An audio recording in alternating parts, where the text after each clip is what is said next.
the Attorney General. You referenced the budget impact on law enforcement, local law enforcement. Your former governor, former mayor, maybe a future governor. There's a lot of talk and proposals out there about changing local municipal finance, unwinding things that go back 30 years. What thoughts, if any, do you have on what should be done so that local government, including law enforcement, has a firmer funding base? You stated it very well. Unraveling things that have been going on for 30 years. There is a challenge. There will be a deficit next year. It'll double in the following year and maybe triple in the year after that if something isn't done. And the something can be cuts, it can be more revenue, it can be a combination of both, but currently there's a deep paralysis because of the inability of the no-cut group to join up with the no-tax group and come up with some kind of a third way. So, yeah, the government is at a crossroads, and it will be struggling a lot in the coming years.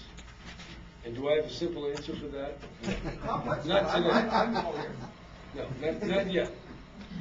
But I'm sure that the next governor will have a lot on his hands.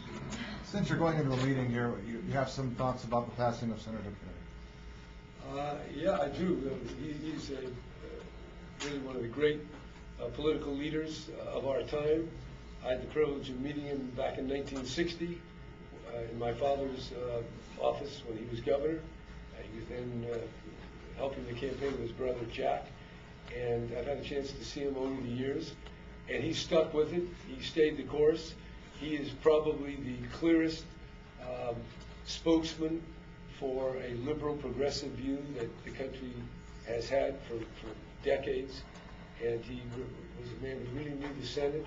He worked with people of both parties, and it is a passing of an era because this is the last Kennedy, and it's just a part of our American history. Did you know him well, personally? I would not say well. I knew him. I debated him in the Iowa primary in 1980. One of the privileges of running for president, you meet a lot of important people. What's your favorite memory when you think about Ted Kennedy? What is mine?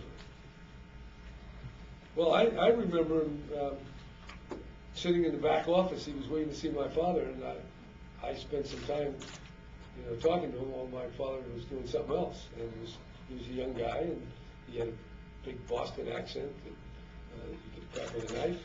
And he was very alive, very enthusiastic, and there's not anybody like Ted Kennedy anymore. He's an old-fashioned liberal that believed government can help people, and he wanted to help the least fortunate. This is a type of politics that is disappearing, and he exemplified that in a very powerful, very important way. So that's all I can say. All right, well, I'll take care of it. Thank you very much Thank you, sir. for coming all this way. Is any other kind of crime involved